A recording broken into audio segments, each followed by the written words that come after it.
Police యంత్రాంగానికి కూడా ఒక హెచ్చరిక చేస్తా ఉన్నా. ఇక్కడ గోడలు గుల్లగొడుతుంటే అక్కడ పక్కన కూర్చొని టిఫిన్లు తింటా ఉన్నారంటే నిజాయితీ పరులైన అధికారులను ఎట్లాగూ వీళ్ళు ఉండనివ్వరు, బతకనియరు. హబీబుల్లా ఖాన్ ఎట్లయితే తీసి పారేసినారో మరి మాకు కూడా గతి పడుతుందని చెప్పి కొంతమంది పోలీసులు కూడా ఇవాళ వీళ్ళ అరాచకాలకు వంత పాడుతున్నారు, అరాచకాలకు మద్దతు పలుకుతున్నారు. ఆ అధికార యంత్రాంగానికి నేను హెచ్చరిస్తా ఉన్నా, 2-2.5 ఏళ్లలో మళ్ళీ మా గవర్నమెంట్ వస్తుంది. ఈ అక్రమాలకు ఎవరు అండగా నిలబడ్డా, ఇట్లా పేద ప్రజల్ని, ఇట్లా మధ్యతరగతి ప్రజల్ని, ఇట్లా రాజకీయ నాయకత్వంతో సంబంధం లేని వాళ్ళని ఎట్లా పడితే అట్లా ఆడుకుంటాం, ఎట్లా పడితే అట్లా చేస్తాం, దానికి మేము రేవంత్ రెడ్డికి, పొంగులేటి శ్రీనివాస్ రెడ్డికి అండగా నిలబడతామంటే మీకు తప్పకుండా మీ డైరీలో రాసుకొని పేర్లు మీ అందరికీ కూడా వదిలిపెట్టము.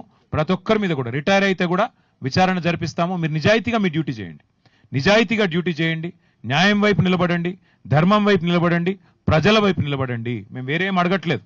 కానీ మీరు ఇట్లా అక్రమాలకు, వారు చేస్తున్న దుర్మార్గాలకు అండగా నిలబడితే మాత్రం తప్పకుండా మీకు కూడా ఊచలు లెక్కబెట్టే రోజు వస్తుందనే మాట కూడా తెలియజేస్తూ మీ